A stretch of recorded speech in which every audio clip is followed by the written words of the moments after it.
नमस्कार, बहुत स्वागत है आपका। मैं हूं आपके साथ सुमित शर्मा। सागर में चलते ट्रक में अचानक आग लग गई। देखते ही देखते ट्रक धू धू कर जलने लगा। इस ट्रक के चालक और क्लीनर ने जैसे तैसे कूद कर अपनी जान बचाई। घटना की सूचना मिलने के बाद पुलिस ने काफी मशक्कत के बाद आग पर काबू पाया। गनीमत रही कि इस हादसे में कोई भी हताहत नहीं हुआ। चलते ट्रक में भीषण आग लग गई थी। तस्वीरें आपके सामने। हालांकि आग कैसे लगी ट्रक में ये साफ नहीं हो पाया, लेकिन क्लीनर और ड्राइवर ने ट्रक से समय रहते बाहर आकर कूदकर अपनी जान बचाई। पुलिस और फायर ब्रिगेड की टीम मौके पर पहुंचती है, आग पर काबू पाया जाता है। गनीमत ये रही कि इसमें कोई हताहत नहीं हुआ है, आग में कोई झुलसा नहीं। देवरी और गौर झामर पुलिस मौके पर पहुंची थी।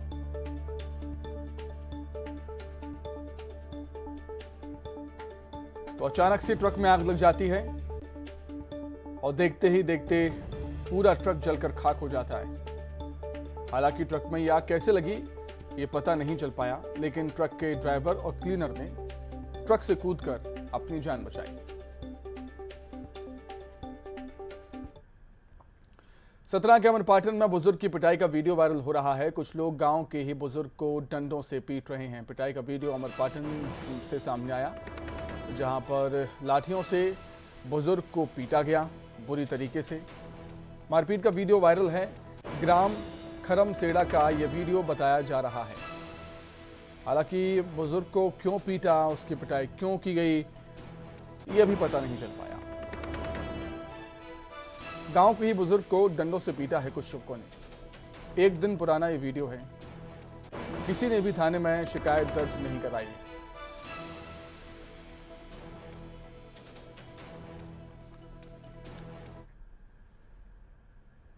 उधर रीवा में बाइक सवार 3 बदमाशों ने सरेराह महिला की सोने की चेन छीनकर रफू चक्कर हो गए। चाकघाट के पास महिला बाजार से घर लौट रही थी, तभी बाइक सवार 3 बदमाशों ने घटना को अंजाम दिया। गले से सोने की चेन खींचने के दौरान महिला जमीन पर गिर गई, जिससे उसे गंभीर चोटें भी आईं। बदमाशों की करतूत सीसीटीवी कैमरे में कैद हुई है और पुलिस ने एक बदमाश को गिरफ्तार कर चेन खरीदने वाले सराफा व्यापारी को भी हिरासत में ले लिया। मामले में फरार 2 आरोपियों की तलाश जारी है।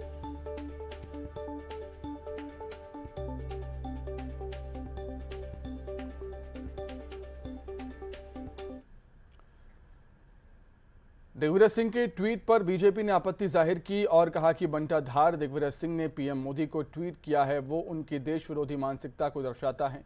देश की जनता ने तय किया है कि देश में राम कौन है। देश में सुशासन का काम पीएम मोदी कर रहे हैं। त्रेता युग में राम का विरोध रावण ने किया था। कांग्रेस ने राम के अस्तित्व पर सवाल उठाए थे। देश की 140 करोड़ जनता जानती है रावण कौन है, राम कौन। और कहा कि हिंदू आतंकवाद दिग्विजय सिंह ने कहा था। भगवान राम को नीचा दिखाने का काम कांग्रेस ने किया। पीएम मोदी ने सनातन संस्कृति को दुनिया में स्थापित किया।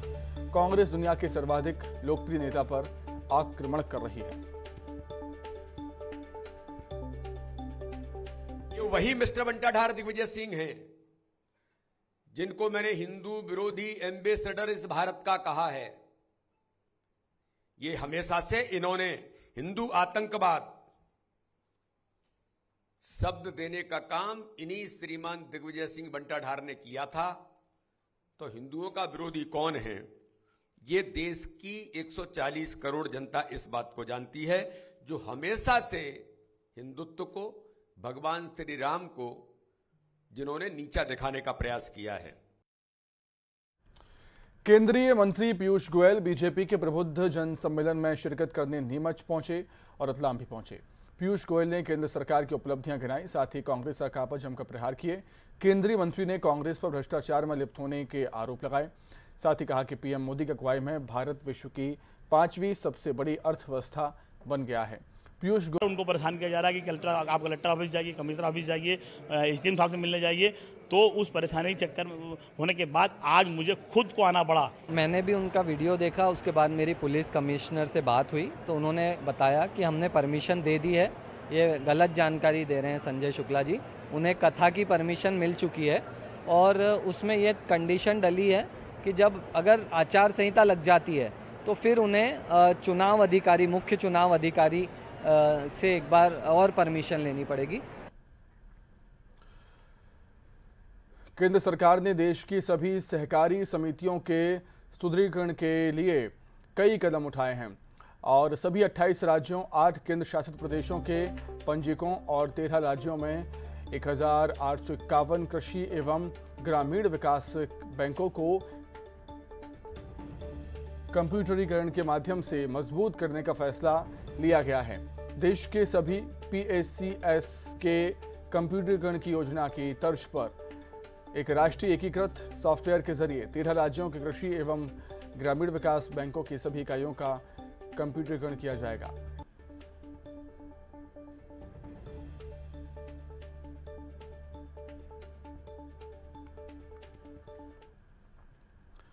धार में अवैध शराब के खिलाफ पुलिस ने बड़ी कार्रवाई की। राजगढ़ थाना पुलिस ने एक ट्रक से 33 लाख की अवैध शराब पकड़ी है। पुलिस को ट्रक के बारे में जानकारी मिली थी।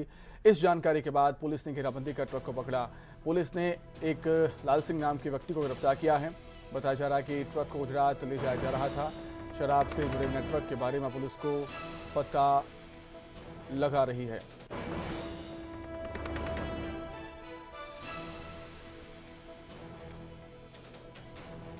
ये जो गाड़ी पकड़ी गई है इसमें ऊपर से जो है तस्करों के द्वारा जो है भूसे से इसको पूरा बंद कर दिया गया था गाड़ी को, और ऊपर से आगे पीछे सभी स्थानों से इस प्रकार से उसको पैक किया गया था कि उसमें किसी भी प्रकार से चेक करने पे समझ में ना आए कि गाड़ी के अंदर क्या है। लेकिन चेकिंग के दौरान जो है हमारी थाना राजगढ़ की टीम के द्वारा जो है अपने मुखबिरी के माध्यम से कार्रवाई की गई है। जबलपुर से खबर है, जहां जीआरपी ने एक युवक के कब्जे से 5 लाख नकदी जब्त किए। दरअसल जीआरपी थाना को जानकारी मिली थी कि एक युवक जनता एक्सप्रेस के B2 कोच में सवार होकर 5 लाख रुपए नकद लेकर जबलपुर में मुंबई जा रहा था और ये रकम हवाला का पैसा हो सकती है। खबर मिलते ही पुलिस पहुंची। तलाशी में 5 लाख रुपए मिले। पूछताछ में युवक ने रुपये से संबंधित कोई दस्तावेज नहीं दिखाए। युवक को हिरासत में ले लिया गया।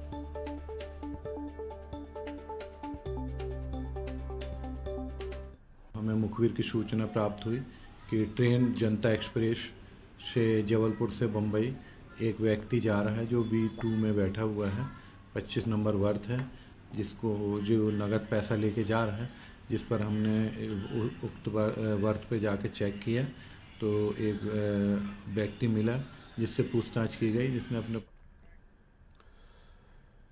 आगर मालवा में सरकारी नौकरी का झांसा देकर बेरोजगार युवकों से 3 करोड़ 17 लाख से अधिक की ठगी होने का मामला सामने आया। फर्जी IAS अधिकारी बनकर 2 आरोपियों ने राजस्थान मध्य प्रदेश के दर्जनों बेरोजगारों के साथ ठगी की। आगर मालवा जिले के सुसनेर के एक युवा इंजीनियर से PWD डिपार्टमेंट में इंजीनियर की नौकरी के नाम पर 15 लाख रुपए ऐंठने के बाद जब कई दिनों तक उसकी नौकरी नहीं लगी, तब जाकर मामले का खुलासा हुआ। ये कल फरियादी हैं, सुसनेर के एक फरियादी ने एक आवेदन पत्र पेश किया था। उन्होंने बताया अपने आवेदन पत्र में कि उनके साथ में राजस्थान के कुछ युवकों द्वारा धोखाधड़ी की गई है। उन्होंने नौकरी दिलाने के नाम पे उनसे 15 लाख रुपए की धोखाधड़ी की है। इस पर प्रथम दृष्टिया जो है 420 का अपराध बनने से हमने इसमें कायमी की है और इसमें विवेचना की जा रही है। जाँच में जो भी तथ्य सामने आएंगे उसमें वैधानिक कार्रवाई की। वहीं हरदा स्टेशन पर युवती ने ट्रेन से कटकर आत्महत्या कर ली थी। मामला में युवती का सुसाइड नोट भी सामने आया है मामले में, जिसमें साजिद अंसारी युवक ने युवती का अश्लील वीडियो बनाकर रुपए की मांग की। आरोपी लगातार युवती को वीडियो वायरल कर गैंगरेप की धमकी दे रहा था। इसी से परेशान होकर युवती ने ट्रेन से कटकर आत्महत्या कर ली। जीआरपी पुलिस ने सुसाइड नोट और परिजनों के बयान के आधार पर युवक साजिद को गिरफ्तार कर लिया। युवती के परिजनों ने मामले में न्याय की मांग की है।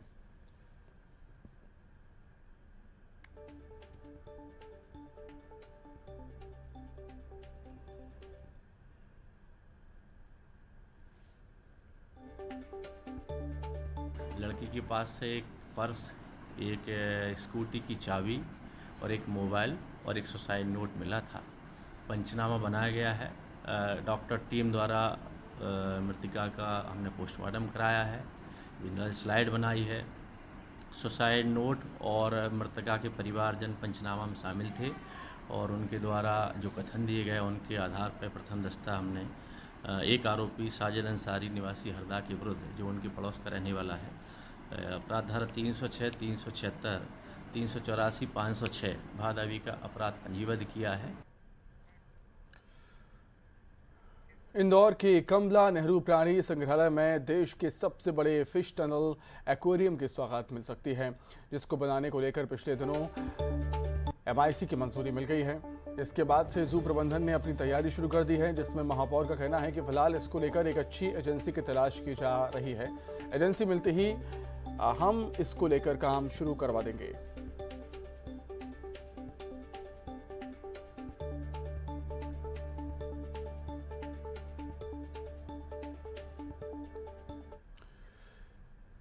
जबलपुर में द ग्रेट खली बॉक्सिंग को बढ़ावा देने के लिए संस्कार धानी पहुंचे विश्व प्रसिद्ध रेसलर द ग्रेट खली महाकौशल में 3 दिवसीय बॉक्सिंग कंपटीशन का समापन कार्यक्रम में पहुंचे।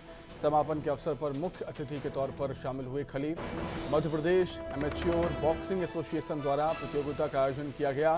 क्रिकेट फुटबॉल के बाद बॉक्सिंग को बढ़ावा देने के उद्देश्य से ये आयोजन किया गया था, जिसमें पहुंचे द ग्रेट खली।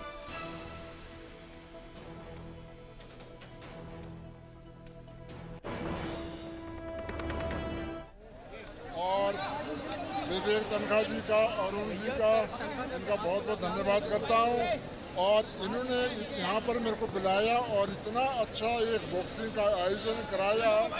जैसे बोलते ना कि स्पोर्ट्स पे एक जोत जला दी है, जोत जला दी। और मैं चाहूँगा कि इसको अब रुकने मत देना, हर सिटी पे कराओ, अलग अलग सिटी पे कराओ। जो हमारे हिंदुस्तान के नशा मतलब पैर पसार रहा है, ताकि उसको खत्म करिए।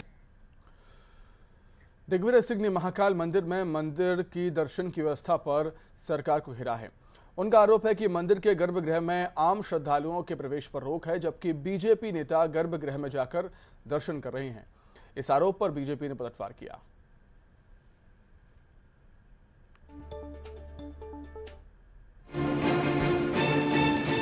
MP के चुनावी रण में दिग्विजय सिंह एक नया मुद्दा लेकर आए हैं। दिग्विजय सिंह ने महाकाल मंदिर के गर्भगृह में दर्शन की व्यवस्था पर सवाल उठा दिए और सरकार को घेरा।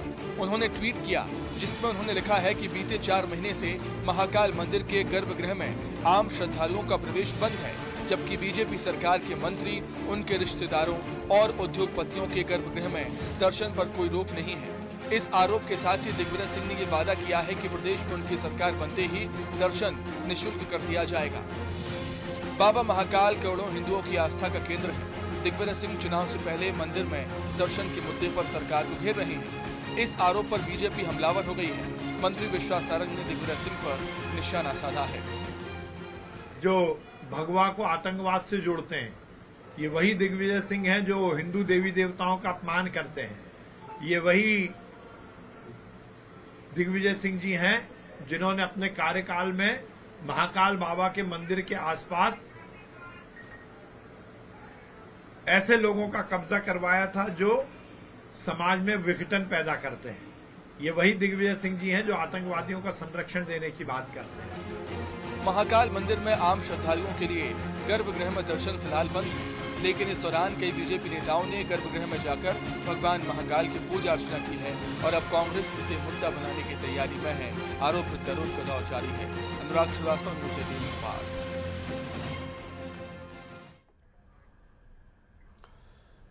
अब एक ऐसी खबर जो रोमांचित करने वाली है, ऊर्जा से भर देने वाली है। बात महज 9 साल की एक छोटी सी बच्ची की ऊंची उड़ान की, जिसने तैराकी में वर्ल्ड रिकॉर्ड बनाया। दुर्ग के पुरे गांव की रहने वाली इस छोटी सी बच्ची ने न सिर्फ ये शानदार रिकॉर्ड बनाया, बल्कि इस रिकॉर्ड के साथ कई बड़े बड़े रिकॉर्ड ध्वस्त हो गए। दुर्ग जिले का खेल ग्राम कहलाने वाली पुरे की 9 वर्ष की तैराक तनुश्री कोसरे ने यह अनोखा रिकॉर्ड बनाया है, जिसने 5 घंटे तक लगातार पानी में तैरकर रिकॉर्ड अपने नाम किया। तनुश्री के इस रिकॉर्ड बनाने के मौके पर वर्ल्ड रिकॉर्ड की टीम के साथ बड़ी संख्या में ग्रामीण भी इसके साक्षी बने।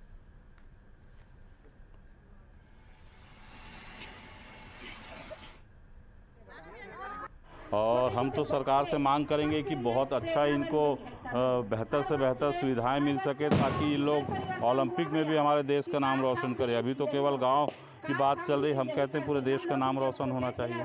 Golden book of world record एक ऐसी ऑर्गेनाइजेशन है जो देश दुनिया में जो यूनिक कार्य होते हैं, हटके काम होते हैं, अपने आप में पहली बार होते हैं, और इसे वर्ल्ड रिकॉर्ड के रूप में लिया जाता है। आज उसी कड़ी में तनुश्री कोसरे ने जो रिकॉर्ड बनाया है वो अपने आप में यूनिक है। 5 घंटे में सबसे ज़्यादा किलोमीटर तक तैराकी करने का रिकॉर्ड बनाया है, जो रिकॉर्ड अभी तक था नहीं। ये 2 तरह के रिकॉर्ड होते हैं, एक होता है रिकॉर्ड ब्रेक करना और एक होता है रिकॉर्ड न्यू बनाना। तो आप खुद सोच सकते हैं 9 साल की उम्र में 5 घंटे तैराकी की कल्पना करना भी आसान नहीं है। तो आज तनुश्री ने जो काम किया है, शायद उनके माता पिता ने पहले उसके आगे श्री लगा दिया है तनुश्री, कि वाकई उसके जितना रिस्पेक्ट किया जाए कम है। मैंने सैकड़ों इवेंट्स अटेंड किए होंगे, पर आज मैं अपने आप इमोशनल हो गया हूँ। मैं कह सकता हूँ कि वाकई ये जो वर्ल्ड रिकॉर्ड बना है ये अपने आप में बहुत ही यूनिक। खेलग्राम पुरई की एक छोटी सी तैराक ने आज एक वर्ल्ड रिकॉर्ड बनाया है, तनुश्री कोसरे जिसका नाम है। आप देख सकते हैं कितनी छोटी सी उम्र है लेकिन रिकॉर्ड बड़ा बनाया है। उनके माता पिता भी यहाँ पर मौजूद है, संपूर्ण गांव यहाँ पर मौजूद है जिसका ये उत्साहवर्धन कर रहे हैं, क्योंकि एक छोटी सी नन्ही तैराक ने जो है एक संकल्प लिया था। मेरा नाम तनुश्री कोसरे है और अभी मैं 5 घंटे तैर कर golden book of world record बनाई हूँ। सब आशीर्वाद। कैसे सोचा कि आपने एक रिकॉर्ड बनाना है आज? जब ईश्वर ओझा वर्ल्ड रिकॉर्ड बना, फिर चंद्रकला दीदी बनाई, मेरा भी इच्छा हुआ वर्ल्ड रिकॉर्ड बनाने का। फिर कैसे प्रैक्टिस किए थे? ईश्वर भैया मेरे को करवाते थे रोज दिन में 7 से 8 घंटे। दिन में 7 से 8 घंटा अंदाजा लगा सकते हैं। कितना अच्छा लग रहा है आज आपकी बेटी का? बहुत अच्छा लग रहा है जी। देखिए 1 मिनट, देखिए ये एक रिकॉर्ड बना है तो अभी माता पिता काफी खुश हैं क्योंकि समय की कीमत। आज कैसा लग रहा है कि वर्ल्ड रिकॉर्ड? बहुत अच्छा लग रहा है, बहुत। कितनी कठिन तपस्या थी? बहुत ज्यादा। तो देखिए ये माता पिता थे तनुश्री के जो काफी खुश, और न सिर्फ तनु के माता पिता खुश हैं बल्कि संपूर्ण गांव जो है काफी खुश है क्योंकि एक फिर से वर्ल्ड रिकॉर्ड बना है। इसके पूर्व भी 3 बच्चों ने। अंबिकापुर में डिलीवरी के नाम पर नवजात की मौत के बाद परिजनों ने अस्पताल में जमकर हंगामा किया। बताया जा रहा है कि नॉर्मल डिलीवरी के लिए डॉक्टरों ने 15 घंटे तक इंतजार किया, जिसके बाद ऑपरेशन कर बच्ची की डिलीवरी करवाई गई। तब तक बच्चे की मौत हो चुकी है। गौरतलब है कि पंडो जाति की महिला डिलीवरी के लिए अंबिकापुर आई थी।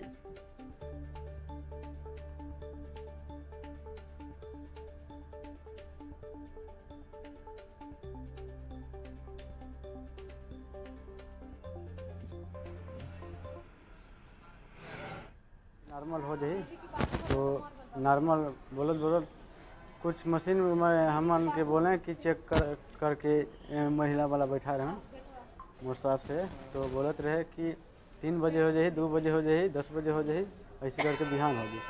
और फिर बोलिस कि 10 बजे हो, 10 बजे करत और पीड़ा बहुत ज़्यादा रहे और नॉर्मल मन के ऑपरेशन उससे पहले हो गई और हमन पीड़ा रहे तो हमन से सबसे लास्ट हो गए। मोर बेटी के रामकोला से रिफर करी जिला हॉस्पिटल में, तो जिला हॉस्पिटल में हम लोग आए थे तो हम लोग को बहुत सीरियस मतलब था दर्द, तो हम लोग का देखभाल नहीं किए। नॉर्मल में होगा और 2 बजे ऑपरेशन किए और मेरा बच्चा मतलब मेरा नाती डेथ हो गया और उसके मम्मी को ऑपरेशन करके एसी रूम में डाल दिए। बताइए, ये होना चाहिए? उधर बच्चे की मौत की खबर मिलते ही बीजेपी युवा मोर्चा के कार्यकर्ता अस्पताल पहुंच गए और वहां जमकर हंगामा किया और अस्पताल के गेट पर धरने पर बैठ गए, जिम्मेदारों पर कार्रवाई की मांग करते हुए। 3:30 बजता है, 5 बजता है, 5 बजे में जब जो अधीक्षक के द्वारा मुझे नंबर उपलब्ध कराया गया था राजेंद्र करके एम्बुलेंस के लिए, उनसे बात होती है। फिर वो 5 बजे जब बात होती है बोलते हैं कि थोड़ा सा एम्बुलेंस और कहीं चला गया है, आप 2 घंटा और लगेगा, बनने गया है। फिर वो किसी और का नंबर देते हैं, मेरी उससे बात होती है तो बोलता है कि 7 बजे के पहले एम्बुलेंस नहीं मिलेगा। और कल वीआईपी ड्यूटी में हमारे 4 एम्बुलेंस गए थे, वो स्वास्थ्य मंत्री जी के यहाँ का रेफरेंस देता है कि हमने उनके रेफरेंस में कल 4 एम्बुलेंस भेजे हैं, इसलिए अभी उपलब्ध नहीं हो पाएगा। जैसे वो फोन करता है, मेरे को लगता है 4:15 के आसपास उस महिला की डेथ की खबर मुझ तक पहुंचती है। आज हम सब यहाँ बैठे हैं, एक और महिला है जो सूरजपुर के दुलदुली से आई हैं, उनके 15 घंटे लगातार नॉर्मल प्रसव कराने के चक्कर में बच्चे नवजात की मृत्यु हो जाती है। ये रोज की घटना है। हम सब युवा मोर्चा के कार्यकर्ता यहाँ आपाधापी में आए हैं, लेकिन जो हालात है, जो तकलीफ है, उसको लेकर आज अस्पताल के गेट में बैठे हैं कि स्वास्थ्य मंत्री जी के शहर का मेडिकल कॉलेज अस्पताल का प्रबंधन सबके सामने है, सबके सामने है। भिंड में कांग्रेस नेता फूल सिंह बरैया ने संविधान बचाओ संकल्प सभा में विवादित बयान दिया। कांग्रेस नेता ने अधिकारियों को चेतावनी देते हुए कहा कि कुछ ही समय बचा है, सुधर जाओ, नहीं तो थाने में उल्टा लटका देंगे। बरैया यहीं रुके। उन्होंने कहा कि एसपी, कलेक्टर, आईजी, डीआईजी कोई नहीं बचेगा। भिंड के पुरा में आयोजित इस कार्यक्रम में सज्जन सिंह वर्मा भी शामिल हुए थे। सज्जन सिंह वर्मा ने बीजेपी पर संविधान मिटाने के आरोप लगाए, साथ ही शायराना अंदाज में विवादित बयान दिया।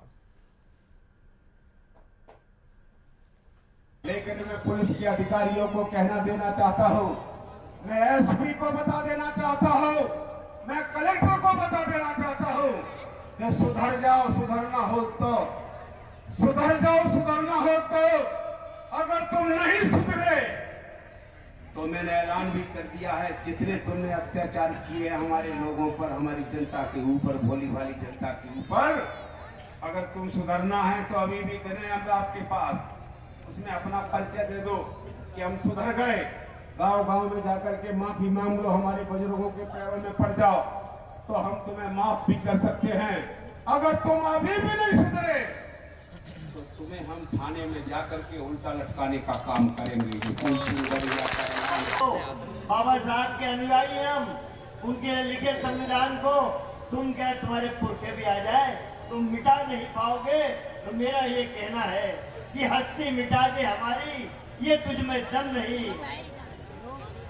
अरे हम भी तुम्हारे बाप हैं, किसी से कम नहीं। इसी के साथ ही फिलहाल इस बुलेटिन में इतना ही। खबरें लगातार जारी है। नमस्कार।